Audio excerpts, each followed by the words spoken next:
I'd like to call the Community Services Committee to order at 2:36 p.m.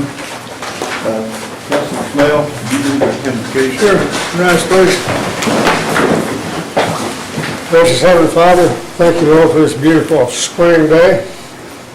Lord, be with us as we go through the committee meetings today.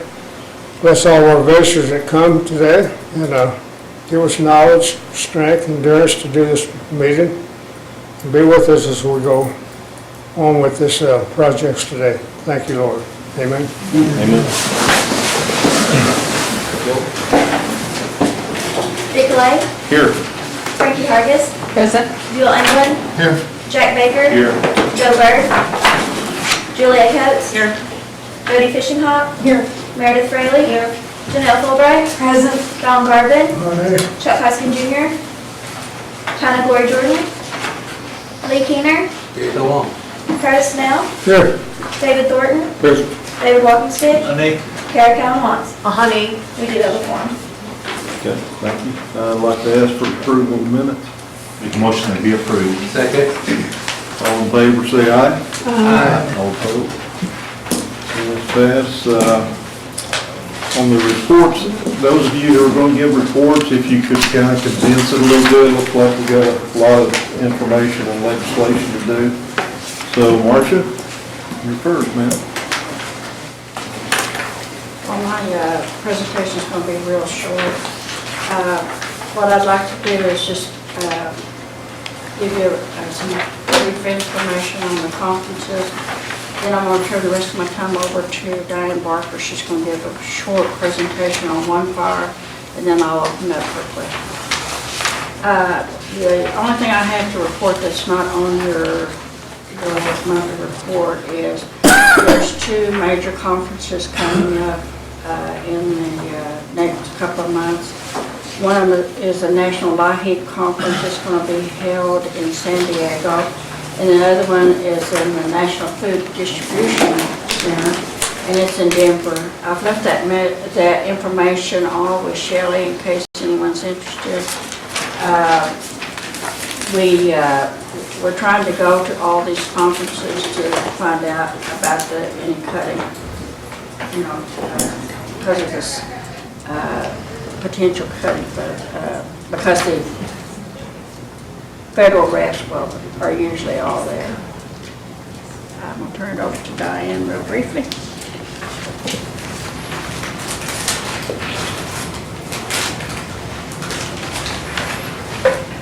Marcia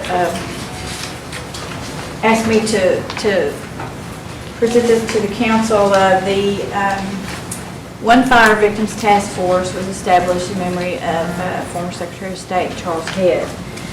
This task force has been moving ahead since, actually I started meeting with the Secretary of State before the task force was actually formed, just because of my background in this area. And then we have a group made up of different service agencies throughout the tribe.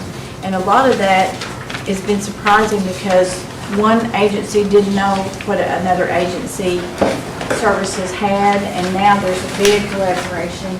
Everybody knows, and we're establishing protocols and procedures for victims. There's the Joni, what's Joni's last name? No.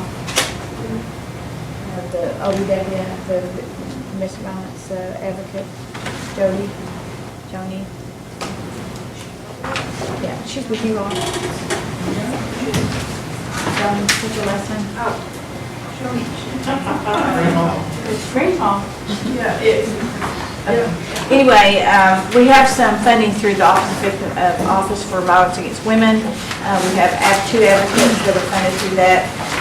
The Court Mall is going to have an office area for our advocates, so that there will be a public place downtown for people to come, and we have a back door. There's security measures that we're going through so that victims can come without fear of being identified or whatever.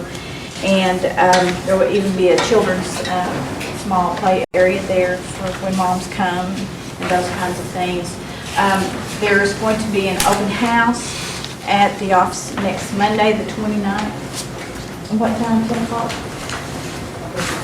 And we'll make sure that an invitation is sent out to all the council members if you want to come. It's at the Fort Mall downtown, Tahlequah. We've also gotten 3 memorandums of understanding with service providers outside the tribe. One's up at Barberville, one's in Claremore, and one's in Miami.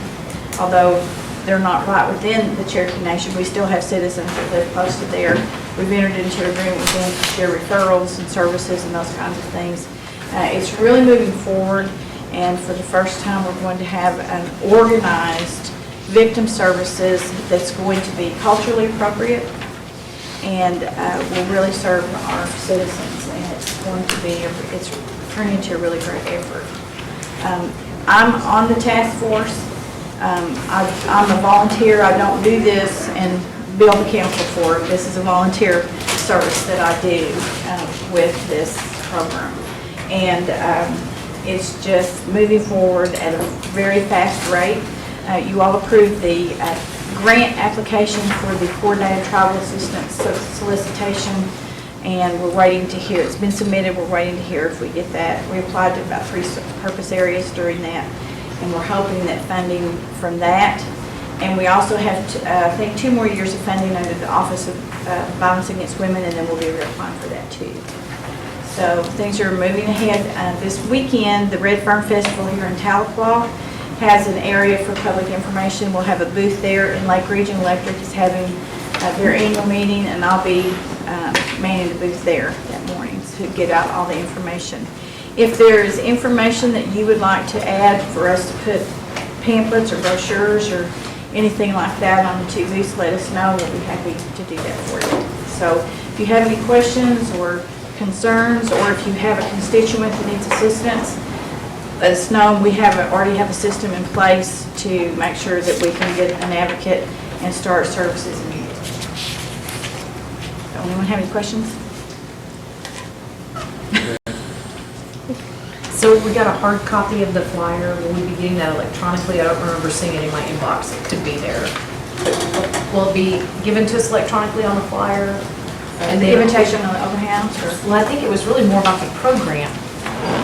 And there's also a golf tournament that's coming up soon. If you want to sponsor or if you want to come and play. Now, I'm not a golfer. I'm not sure I can ever hit that ball, but there's opportunities. So if we can get the flyer with information about it and the address and who to contact, and then will that be posted online at Cherokee.org somewhere? Yes, we've got a website it's putting together. Okay. And I don't know, I can't remember if the website is separate or if it's at Cherokee.org and you click on it, but there is a separate area. And this is not meant to cannibalize any of our existing shelters. This is in partnership No, with, right? we partnered up with all of them. Safe Net. Dee Dee, is it? No. Dawn and Grayboat. Donna Graybo. So She and I have known each other for years, and some of the task force went up to see her, but they're all coming to our open house, but we have Yes. an MOU. And it's not to cut them off, it's to work with them in collaboration. Could we get GIS to have a map and then also have like that shows the different domestic violence shelters with their information, even if it's just minimum their name, address, and a phone number, and then hours, so that it shows the partnership? And I know that there's not all counties that have them. Yeah, It'll there's show- just 3 in the 14 districts. And like SafeNet is only designed to serve, I believe, 3 counties. So Yes, it's they still our have a district service- attorney. They still have a service area for each of them. I mean, they will take other people, I know, but that way we can help, because we get phone calls from all over, and people are really confused on that. So if we can get one of those neat maps from David Justice, like they put our picture with all our contact information, and fit what we know, and then put hours as it develops, SafeNet. That would be good. I mean, We'll, one fire. Okay, sure. We're both. Yeah. I think that in addition to the flyer I saw would be helpful tools, and the website, of course. The task force meets every Tuesday at 2:30 at the complex. Anyone, all of you are welcome to come and hear what we're doing and all the stuff we do. It's just, for me, it just makes my heart sing that we're getting this done. I just love it because of my interest. So I do want to thank Harry Cooper, the Housing Authority has committed to, the board has committed to prioritizing for individuals who need transitional housing once they're through with the crisis and they need to move forward and recreate a new life, violent-free, then the Housing Authority is going to assist that for Cherokee troublemakers. So it's really exciting to see all this collaboration come together. So we'll get that information to Thank you to everyone for your hard work, 'cause this is a difficult area. Yeah. It's much appreciated. If we can have those tools, we'll help push that word out. Okay. I don't know when it's appropriate, I also have questions prepared for Dave. Let me get Human Councilman Baker, Services. and then I'll come back to you. Thank you, Please. Chairman Lake. 2 or 3 weeks ago, I had lunch with the ladies on the board of the Women's Shelter in Oklahoma City, Uh-huh. and she wants to partner with the Cherokee Nation. Oh, good. And I've sent the information to Joni, but I haven't gotten a response, so I don't know if she's contacted the lady or not. Okay. You want to But send it she's- to me and I'll? Yes, I will. I'll But she's follow up. very interested in partnering with us Good. because she said there may be instances where we need to get people out of the nation for their own Absolutely. safety. Yes. And they also have a new program for women that can stay at their shelter for up to a year.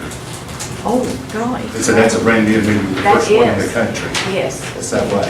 So that's why she wanted Cherokee Nation to be involved. Most shelters, because they're so limited in their capacity, Right. it's usually not more than 30 days. Right, that's what she said, most are 30, but they have this new program for up to a year. That's great. And by the way, her son-in-law is Cherokee and the state senator, my state senator, by the way. Okay, good. And so her grandchildren also are Cherokee. Okay, good. Well, if you'll send me that information, then I'll touch base with her and send her one of the MOUs we did with everybody else, and we'll get that going. Okay. Okay, good. great. We love the partnerships. That makes it stronger. Yes. You have a question? That's Mark? all right. That's for Diane. Councilor Watts, do you have a question? for Yes, Mark? thank you. Thank you, Marcia. And it sounds like you don't know on sequestration, so you've already answered that. We know that there, the 2 programs that are being hit is the elders and children, and our 2 most vulnerable people. Those are programs, elders and children? I'm sorry, population.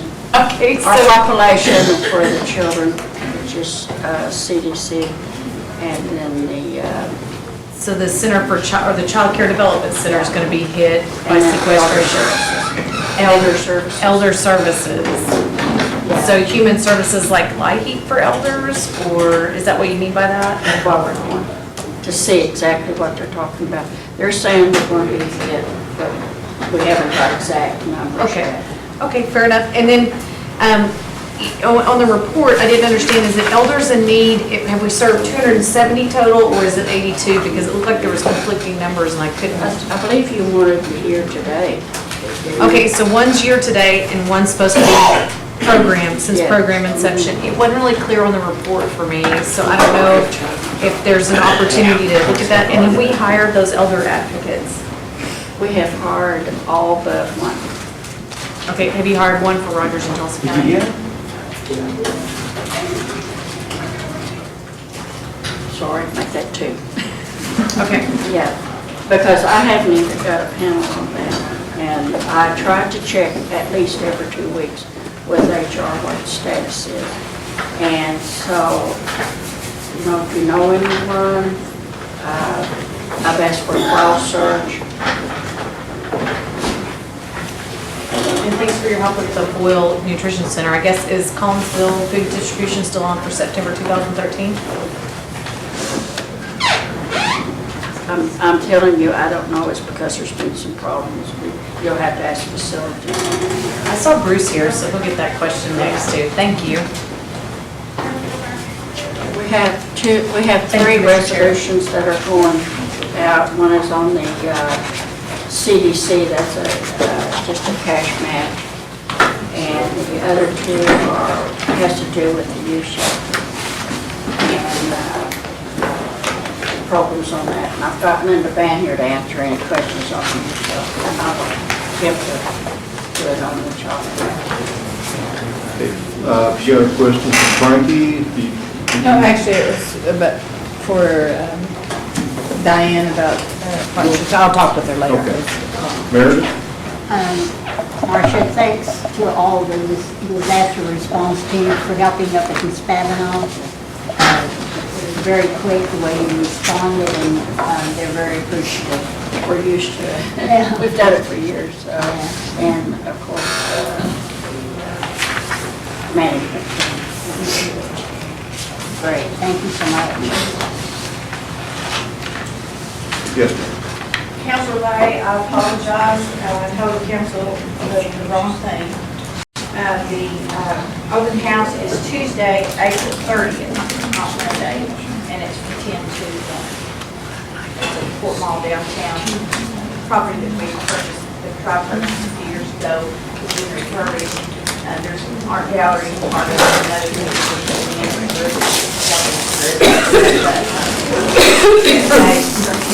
Could you text that to the Yes, group? I will. Okay. Yes, well, I'm going to get an invitation out to everyone and just a summary of things that are happening. And the contact person for that probably is really Nikki Baker with the AG's office, because it's actually under them. The domestic violence, Joni is like an advocate, so it's easier to get hold of Nikki. We'll relay all that. Okay, Marcia, thank you. Appreciate it. Mr. Qualls? Well, as you can see, I'm not Mr. Qualls. He is under the weather today, but I'm here, and there's also several other community services staff members here. Council, if you have any questions, you should have his report, and we'd be happy to try to answer those at this time. Good report, thank you. Mr. Cooper? Good afternoon. I heard someone talk about, or mention the ash flood a while ago, sequestration. Over in housing, I think that, just so you know, I think we are estimating that overall in the Indian Housing Block Grant, which is where Nahasta comes from, I want to say the cut's about $32.5 million. What does that mean for Indian Housing Block Grant or Nahasta programs as a whole across the country? That's about the amount of money that the Cherokee Nation gets of the block grant. The Cherokees get the second largest pot of money out of the block grant, and the whole block grant is expected to be cut about the amount of money again.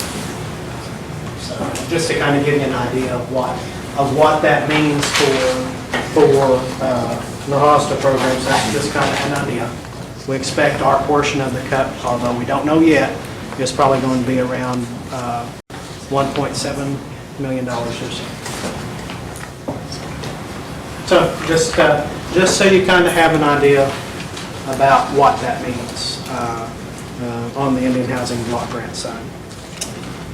I think you have my report. Be happy to answer any questions you have.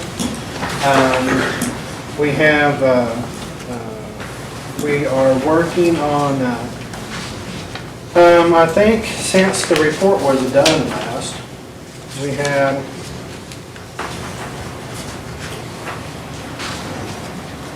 $18 houses completed. I think there's been another one complete since then.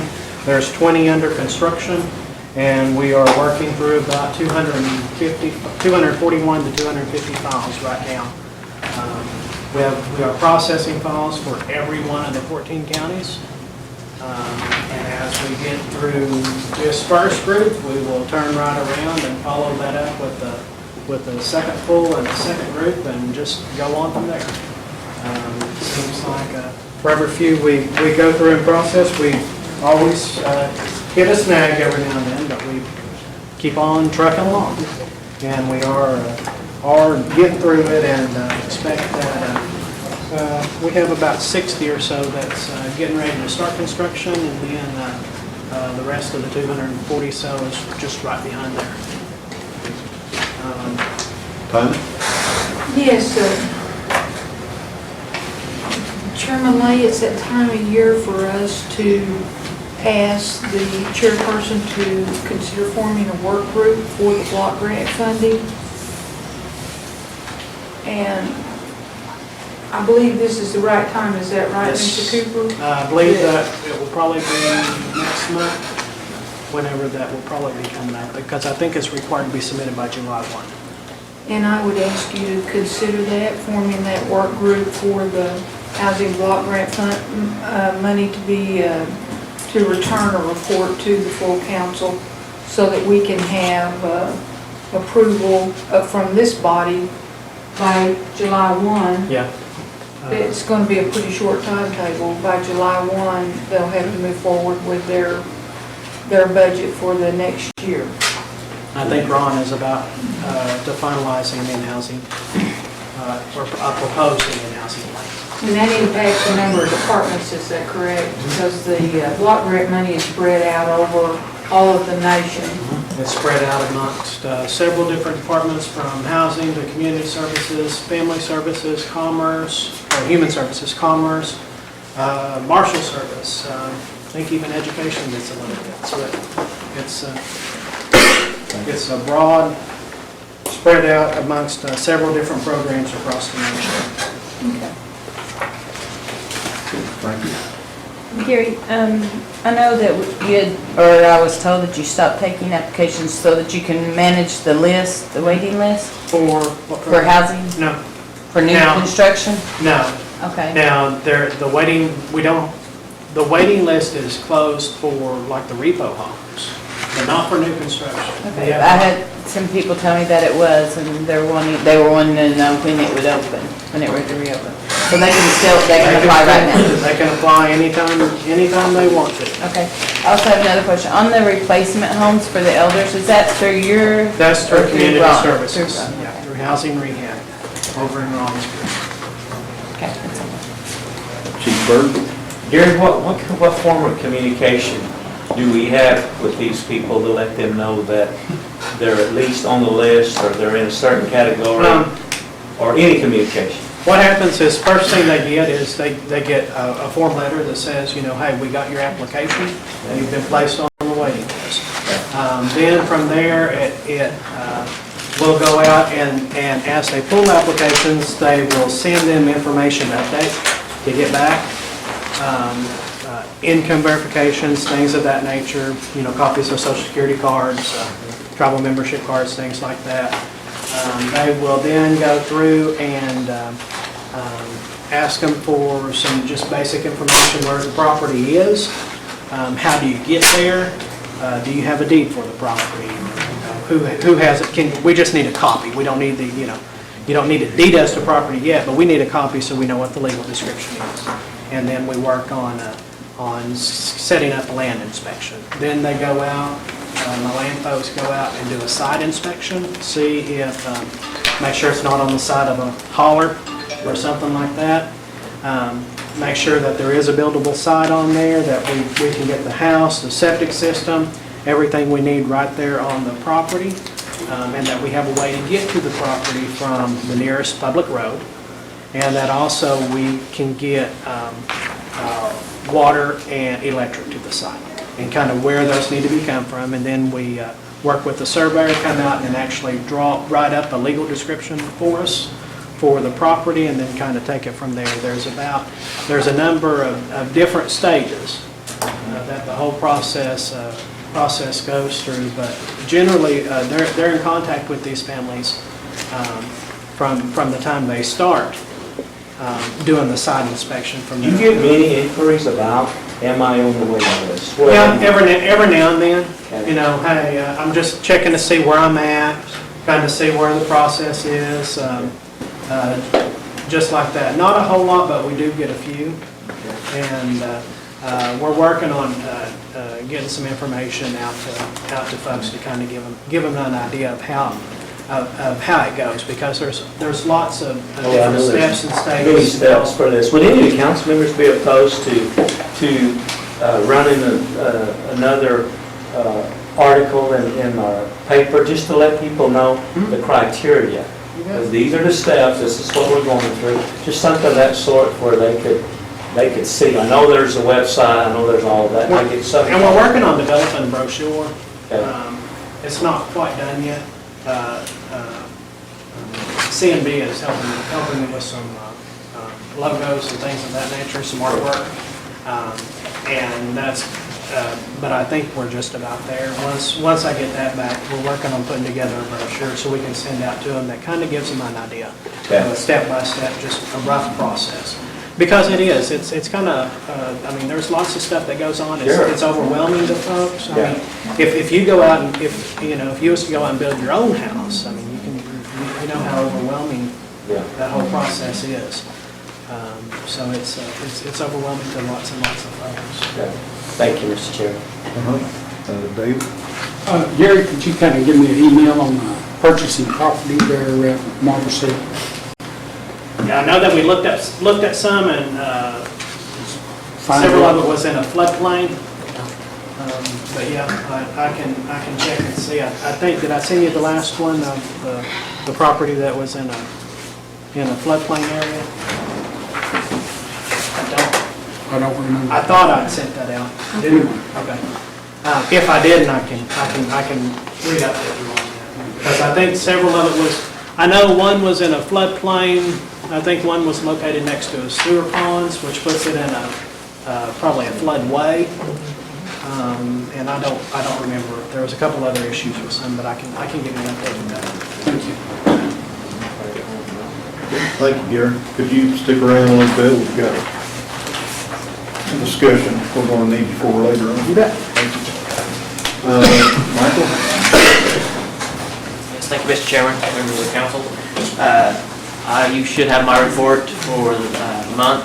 We do want to report that we received some significant amounts of rain here last week on the 17th, and we had 3 active construction projects, 2 active construction projects, and 1 project that we were in the process of finaling out, and those rain events severely impacted all of these projects, so we're working to try to figure out exactly what needs to be done to bring those projects back to their condition prior to the rain. So with that, I just wanted to mention that we are working on those items. Councilor Walker, Hey, Mike, down at Dry Creek, they was running the water line through there, and I guess they had stopped at a certain point. And I was needing to know why they stopped, they didn't proceed on to the rest of the community. I guess Mr. Hicks is familiar with this project, and is he? Yeah, good. Mr. Hicks? Stand. The Dry Creek project, water lines, can you kind of brief me on that, on why it stopped? And I guess you guys were going to go underneath the bridge with the water line? We did cross the bridge, if you're talking about the spot I'm thinking about, but for the purposes of brevity, it may be better if we get together after the meeting. I can fill you in. Really? Okay. Yeah, there's a book I can tell you. We're having a community meeting Project. as well in Dry Creek. I'd like you to attend to address the community there as well. Sure. So, we'll talk afterwards. Sure. Okay, thank you. Thank you. Councilor Thornton? Yes, would you kind of give me an email on an update of the county commissioners in my area having a meeting and working out the roads situation? You want me to set something up with them? Is that what you're asking? Yes. I called you here a while back, asked you about setting up a meeting with them. Yes. Send me an email, let me know where. Yeah, and I'm in the process, I wasn't sure about the meeting, I'm in the process of getting you a map. We need to set up a meeting. Okay, David Justice in the GIS department is working on a map to show the number of miles of roads within within your district over in Sequoia County.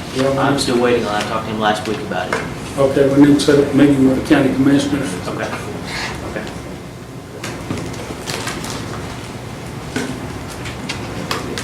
Thank you. Yes, sir. Councilor Watt? Thank you, Mr. Chairman. Do you anticipate that sequestration cuts will impact any of our planned projects at this time? Actually, I don't. From all the indication that I've gotten from our Federal Lands Highway Office, that our program is not going to be affected by the sequestration. That's all the indications that I've received to date. Okay, thank you again for working with CNB to get those flashing lights installed for safety at Will Rogers Downs. And if you could put a bug in your transit folks' ears, I continue to get anecdotal reports from folks at different times that the on-the-demand rides are not necessarily always working when they call, that they're being told it's not possible and things like that. If I may, one question needs to be asked is how far in advance are they giving the call? The policy requires 72 hours minimum. Did you email the text of the policy so we can put that out on email? You bet. Okay, thank you. Thank you, Mr. Chairman. Thank you, Michael. Thank you. Is that it? You're good, thank you. Good afternoon. He got off easy, didn't he? He did, I wasn't ready. Actually, I just had my report. I do want to let you know that we finished up the volunteer tax returns, and we were able to, we helped people gather over $2 million in tax refunds. We had about 1,200 people reapply that have applied in the past, and we'll get you the full details on that, but it went very well this year. Also, in response to the questions about the HUD 184 loans, I still have not been able to get from HUD the exact number of Cherokee loans in the last year, breakdown by year, but in total, 4,483 Cherokee loans have been made. Out of those, the delinquencies that we have within the state of Oklahoma are about 75 delinquencies. And we are actively working with HUD and the servicers to try to create a foreclosure intervention type program or workshop, probably starting in the Tulsa area, since that's around where most of those delinquencies are taking place. And hopefully with the servicers there, they'll actually be able to work out modifications with people, and we'll be able to get some issues resolved. Other than that, you have a copy of my report, and I'm happy to answer any questions. Councilor Walker, speak. Anna, is there a law that states when someone's going through foreclosure on a home, that they can't actually take the home over unless they've given them every opportunity to make the payment, even though they're really far behind? Well, they typically give them every opportunity. There's no law. Is there legislation that states that? Not that I'm aware of, no. Yeah. The mortgager typically does not want the home back. They want the people to make payments. And usually before they get into a foreclosure situation, the homeowner has just not responded to the mortgage company, or they have responded and worked out plans that the homeowner wasn't able to comply with. So. And the other question is the money that we help people get out of that debt. Is it just for employees only? No, our tribal credit program is available to Cherokee citizens, and that's the funding that we use to try to help when we can, either help them catch up on their mortgage. We typically don't have enough money in that program to buy their mortgage out. We just help them catch up, and it's open to all Cherokee citizens. Yeah. I appreciate you helping me out with a couple of constituents the last few weeks. Yeah, we're happy to try to help people, and the earlier they come to us, the more we can try to help them. Sure, you can. You bet. Councilor Watts. Thank you, Mr. Chairman. Thank you, because I know when we send folks over your way, and you're right, it needs to be earlier rather than later, but your staff and your team has just been so gracious about trying to right their world, and they're in dire need at that point when they email us, and it sounds like you're really doing good work on the 184, so thank you a lot for that. Thank you. The housing counselors do a fantastic job. They are, and so when I was reading the reports, it looked like mortgage assistance program, and maybe it was just the delinquent reporting was under Gary's reporting, but Matt's still in your.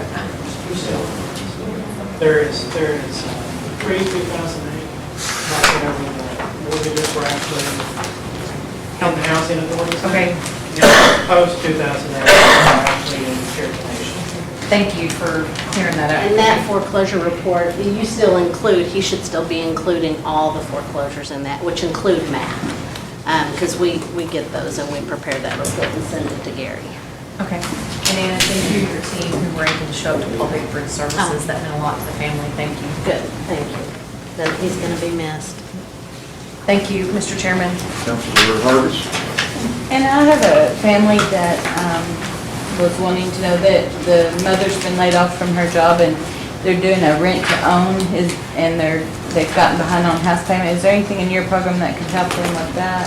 Potentially, if the situation's been resolved with their income, and that's the one thing we look for, was it a temporary situation that affected their income that's now been resolved? And so if she's gone back to work or started collecting unemployment, then we could certainly look at her. All we have are loans. We don't have any kind of grants, but we could look at them for a loan to try to help them catch up. Okay, all right, thank you. Yeah, are we sending people to the AG's office for the state of Oklahoma if they need assistance in paying an attorney to help them stop their foreclosure? We are accessing those referrals that the AG's office has. We do that. And you're talking about the state, you did say state. Yes, you know, they have the program now where they can help, I believe it's up to $5,000 a participant. If you come to them and you need help, and you're in foreclosure and it's one of those big five, then they can provide a voucher to your attorney to assist you in your representation. Yes, we are making those referrals. I would have to check to see how many of them we've made, but we are using every resource we can. And that's provided that attorney has went through the class provided by the Attorney General's office for the state of Oklahoma. Okay. Then they can tap into that voucher program. Mm-hmm. It's been a good assistance. I've had several people come by the office and I've sent them to attorneys that I knew had taken that class, so that they could maybe get help without having to lay out any money on their own. Right, and we do refer them to legal aid, Oklahoma Legal Aid, receive some funding from the AG's office. They've got some funding from the AG, okay. And in answer, I think David's question might have been, is there a point anywhere in the foreclosure process where they could maybe buy out of it? And there is a law that allows them to cure their foreclosure by perfect tender. I mean, they can tender the net outstanding total balance at any time, even up to and after the sheriff's sale, as long as they do it before confirmation. That's correct. That would mean they need to go somewhere else and get a loan, pay them off during the foreclosure process. Now, there is a law that protects people. You can't just come in foreclosed and as you're going through the process say, no, I won't take your payoff. Right. Now, they can say, no, I won't take your payment to get caught up. But they can't say, I won't take total payoff. And sadly enough, they usually say, okay, I'll take your payment, but I'm going to finish the foreclosure. Yeah, and then they tell you, I'm going to keep on with the foreclosure, but I got your money, I applied it towards interest. That's right. That's right.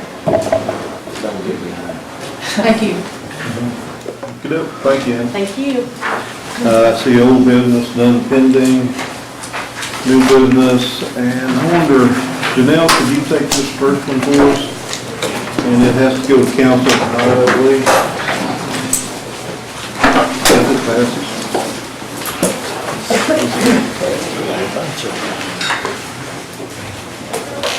A resolution authorizing the submission of a grant application for youth shelter services by the Department of Children, Youth and Family Services to the U.S. Family and Youth Services Bureau Runaway and Homeless Youth Program.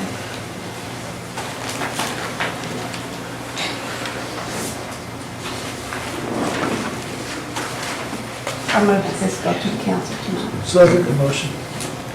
Have a motion and second, and this is a resolution. All in favor, say aye. Aye. All opposed? Passes. Frankie, could you take that second one? It's a resolution authorizing the submission of a grant application by the Department of Children, Youth and Family Services to the USDHHS Family Violence Prevention and Services Program for victims of family violence. Make a motion that it goes to council tonight. And then, yeah, that's good, council, thank you. Got a motion and a second, all in favor say aye. Aye. All opposed? Passes. Councilor Byrd, could you take that third one for us, hold by a second? Yes, sir. Resolution authorizing submission of a special grant application for the Cherokee Nation Child Care Program. Second. Resolution, all in favor say aye. Aye. All opposed? Passes. Okay, Tina or Jody, could you take that discussion on? On this is discussion and possible action regarding some policy changes for our ball team and livestock grants. Our ball team funding we're having a little trouble with ball teams being able to successfully apply for it. And on the livestock grants, we're needing to make some policy changes regarding maybe bringing it to a tiered process. Right now, we currently cover local shows, and we're looking at maybe covering, I know we ran into a problem, Mr. Garvin, on the Muskogee District show because it's district versus local. And so we were wanting to try to address that. I am working with, Jody and I are working with our council attorney to write a resolution to that effect. And with that, I would ask that we pass that for 1 month to give us an opportunity to put that resolution before the full council. On table? Yes. I did have one fellow raise his hand for a question. Would you allow a That would be question? fine, yes. Go ahead. It's on with livestock, is it the, what's the one below or above the? Above that is Oklahoma City, and I know you had a question about that, and we'll try to Yeah. address that in the next, those policies. This was a new program. I think we've made some tweaks to it, but there's been some additional things come up on the district level and the state level, and we'll try to get those incorporated into some revised policies. Yes. Thank you. Motion and second to table, all in favor say aye. Aye. Till next month. I guess I'll take this one, discussion possible action for equal representation and opportunity for housing for all Cherokees in all areas of the Cherokee Nation. And I guess ask Mr. Cooper to come and give, we don't see too many of these new homes up in my area, and I wonder what the plan is to do so. And just throw that question to you, Jared. Well, we're working on processing around 245 files in all counties. And I think that there is several up in Nowata. Actually, I know there's some in every county, even I want to say even McIntosh County, where I think that there's one there and there's another small county that we covered this August. I think there's one there. So there is, there is sites being looked at, property being processed in every county to make sure that we get houses going in every county of the Cherokee Nation. I believe. That's exactly where we're at now. We have applications for, I think every county we have applications in. Some folks have land, some folks don't. Some folks do have land, but they have problems with it. But we still go out and look at them and see if there's any way we can make it work. We've been out to sites where, the acre of land sits, literally on the side of a hollow. There's a couple of properties where, if you situate it just right, you might be able to get enough property for a pad, but you may not be able to, you can't get enough for lateral field or anything else. There are some areas where, especially in some areas up north where folks don't have rural water, and the nearest water line is anywhere from 3/4 to a mile to a couple miles away. and there's just no way to get water to the site. And it's almost impossible to drill wells. So we're looking at every site that we come across, seeing if there's any way that we can make it work, seeing if that site doesn't work, if they have another site that might work. But I do know, and I can tell you that we are working on folks who have land in every county of the Cherokee Nation, and we are in the process of getting through those just as quickly as we can. One thing I'll throw at you is we see roads and water lines and homes being built in certain areas, and so when you come to my area, and you cannot drill a water well up there. You and I have discussed that.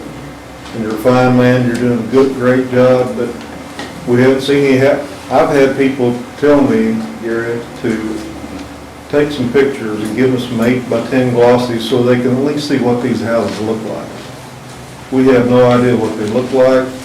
They're nice homes. We'd like to have some up my way, and I'll just leave it at that for you. Okay. And I have one question from Chuck.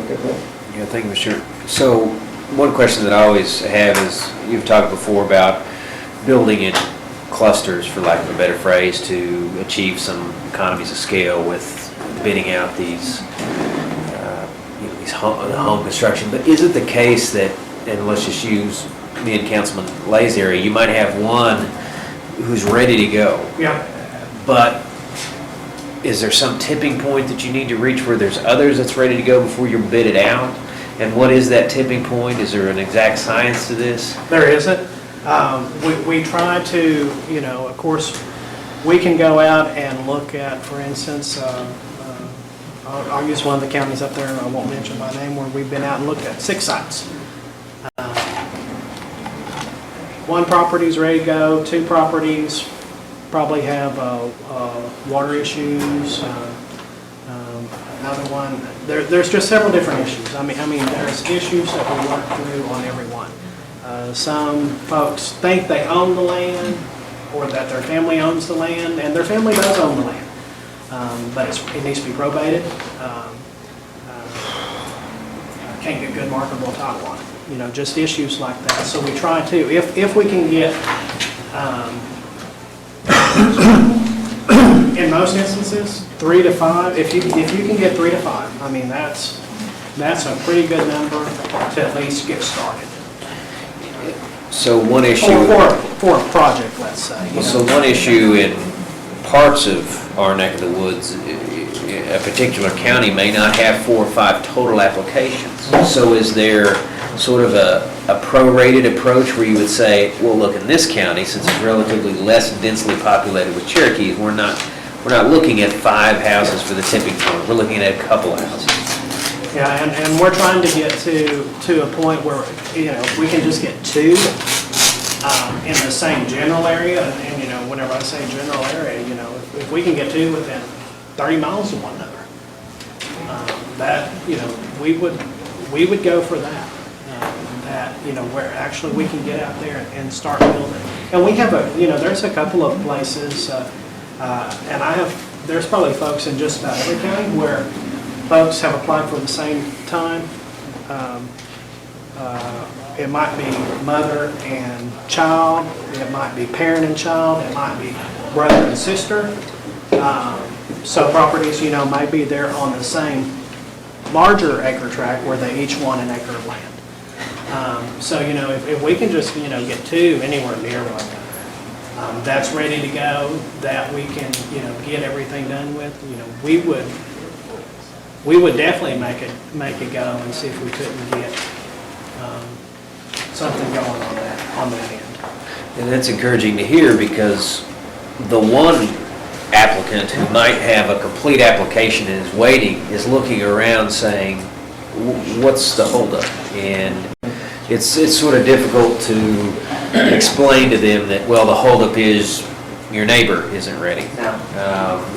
So up in our neck of the woods, to the extent you can lower that threshold to get to that tipping point, that's good, because I think once some homes are constructed, people will see that it really will happen.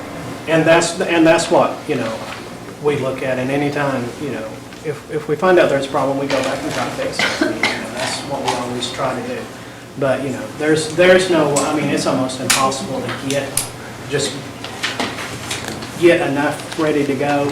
We need some houses going in every county, and we're working on houses in every county. I think we've started some down in Sequoia County, and we're moving on. I mean, we are, by midsummer, we'll have houses going in every county. I want to say by the first of summer, we'll have houses going in every county. And if we can get, you know, if we could even get one, if we could get two would be good. But if we could just get one per county, you know, come up there and just move from one county to another, we would do that. Just whatever we can get, whenever we can get sites that are buildable, sites that are good and ready to go, where we got folks who's, the file's ready to go. I think if you meet that goal of a house in every county by this summer, it'll really be remarkable, taking a program from scratch and got it to this point. And so I'm encouraged by that, and we'll remember that statement, Mr. Chairman. I'm writing it down. He's writing it down. Thank you, sir. Thank you, Mr. Chairman. Pretty good. In that regard, could you put somebody to work on reviewing those applications in the 4 or 5 counties that we're referring to, and to see if you can obtain, I see you, to see if you can obtain enough houses 30 miles apart? Yeah, that's. Surely we already have enough people who process that application who say they have their own land. If they don't, or if it needs to go through probate, who's doing the probate? Is it all being done out of Cherokee County, or what's the deal here? Maybe we should take some probate folks up north here and do that way. Well, and that's the biggest deal is, you know, we don't have a way to do the probates. If the family doesn't own the land, we can't necessarily build the house on it. I understand that, but if they own the land that you're saying it has to be probated because it belonged to granddad, and he died 20 years ago, and I'm sure some of that is going on right now. Which lending institutions are we using? Are they doing the probate for you now? Is that what's going on? No. Okay. And the only ones that probates are getting, if it's on like restricted land or tribal land, those are referred to real estate services and the AG's office to get probates done on it. But if it's on fee simple, we really have no way to do it. Is it possible for you to assign somebody to look at those areas that was once referred to as fringe and try to come up with a few houses you can start? Yeah, and I can tell you that, for instance, in Nowata County, we're working on, you know, five files that we have been out and inspected. Some are good, some are not. Washington County, you know, we have 6. Just every county we have been out, and we have we are in the process of trying to get something going.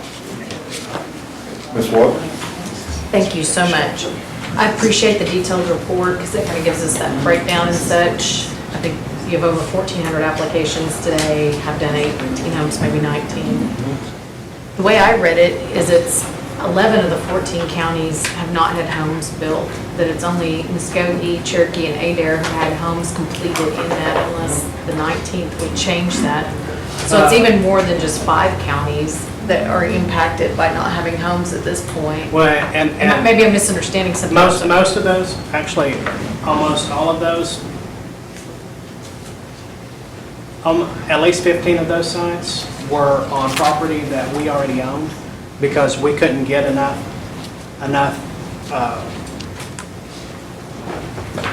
We couldn't get to a point where land was ready to go. Okay. Where we had water on site, things like that. So it was one of those deals where we looked at, is there places that we have land at that are buildable?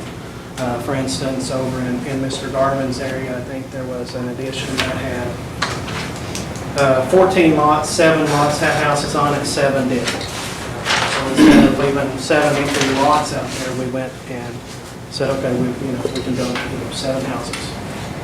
So it's things like that. We are working on 20 right now on individual sites. Okay.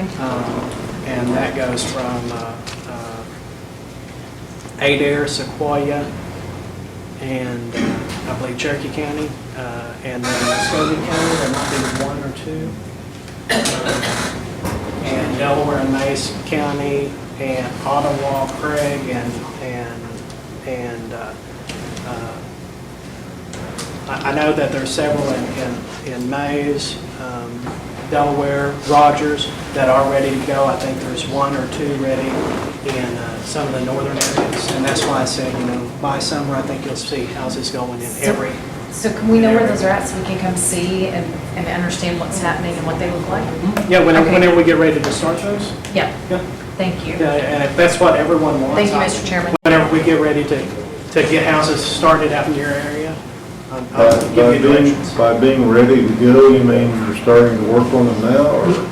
It means that the land is ready to go. That there's absolutely, that they own the site, there's water on the site, there's a way to get to the site, things of that nature. Councilor Anglin, did you have a question? Gary, has anybody looked at the property that we own in Collegeville, east of 75? Yeah, we've looked at it before, and the biggest problem is the cost of developing. That's the biggest cost, is developing undeveloped property. It's a lot of property, that you're talking about. Well, yeah, and those other properties, they were already developed additions, so it was easy to go in. There was already roads and water lines and things of that nature already there. It's not that we haven't, it's just that it is, it takes a long time, and Billy could probably give you an idea. And that's better, if we're going out to an unimproved piece of property that we need to develop and get water lines in, do engineering for, get everything done, is we're looking at probably about 8 to 15 month process at least. Yeah, if we can get the easements from where the water needs to come from to start with. I can guarantee the water's there, the electric's there, see the road and the houses. I think we're just missing the most. We've got blinders going up in our area that Dick said earlier. And there's folks with land up in those areas that we have been out to look at, and that we are working on. Well, summer's starting soon, so I'm going to hold off on this and I'll make a motion to table this till summer starts. All in favor, say aye. Any announcements? Mr. Chairman, now, I guess it will be this meeting. Do we know what happened to Mr. Matheson's home? I heard a report he was on, Masters, excuse me, thank you. Mr. Masters, because I heard he was on TV and his home was tore up by that tornado or the weather. He's here. Okay. But he did here, that's what it's fine for. Okay. Thank you so much.